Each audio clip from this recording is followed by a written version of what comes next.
देवभूमि उत्तराखंड, ऊंचे पहाड़, सीमांत गांव और कठिन भौगोलिक परिस्थितियां, लेकिन अब यही उत्तराखंड विकास की नई उड़ान भर रहा है। मुख्यमंत्री पुष्कर सिंह धामी के नेतृत्व में प्रदेश में कनेक्टिविटी का एक नया अध्याय लिखा जा रहा है, जहां दुनिया अब बाधा नहीं बल्कि अवसर बन रही है। गुरुवार को जॉलीग्रांट एयरपोर्ट से देहरादून, पिथौरागढ़ देहरादून हेली सेवा का शुभारंभ किया गया। रामनवमी के पावन अवसर पर शुरू हुई इस सेवा ने सीमांत क्षेत्रों को नई रफ्तार दी है। अब 42 सीटर विमान सेवा के जरिए पिथौरागढ़ से देहरादून का सफर महज 1 घंटे में पूरा होगा, जो पहले घंटों नहीं बल्कि कई बार पूरे दिन ले लेता था।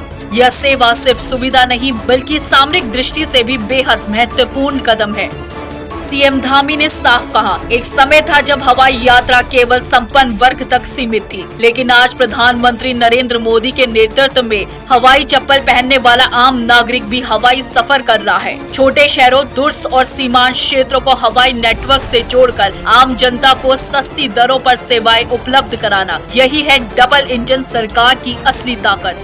केंद्र सरकार ने उड़ान योजना 2.0 को मंजूरी दे दी है। आने वाले 10 वर्ष में करीब 29,000 करोड़ रुपए की लागत से 100 नए एयरपोर्ट्स और 200 हेलीपैड विकसित करने का लक्ष्य निर्धारित किया गया है। यह योजना का फोकस है टियर 2 और टियर 3 शहरों में कनेक्टिविटी मजबूत करना और पहाड़ी क्षेत्रों तक सस्ती व सुगम हवाई सेवा पहुंचाना। उत्तराखंड जैसे पर्वतीय राज्य में हवाई सेवा अब केवल परिवहन नहीं बल्कि जीवन रेखा बन चुकी है। जरूरी सामान पहुंचाने से लेकर गंभीर मरीजों को बड़े अस्पतालों तक पहुंचाने में हवाई सेवाएं बेहद कारगर साबित हो रही हैं।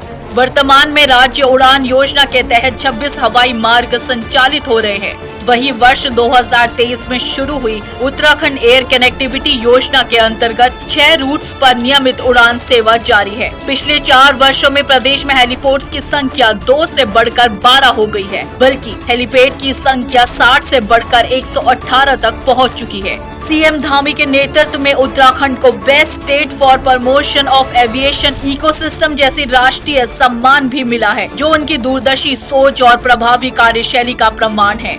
देहरादून पिथौरागढ़ हवाई सेवा से न केवल दूरी कम हुई है बल्कि स्थानीय अर्थव्यवस्था को भी नई ताकत मिलेगी। सीएम धामी ने माना कि वर्षों तक सीमांत क्षेत्रों की अनदेखी हुई, लेकिन अब केंद्र और राज्य सरकार मिलकर इन क्षेत्रों को विकास की मुख्य धारा से जोड़ रही है।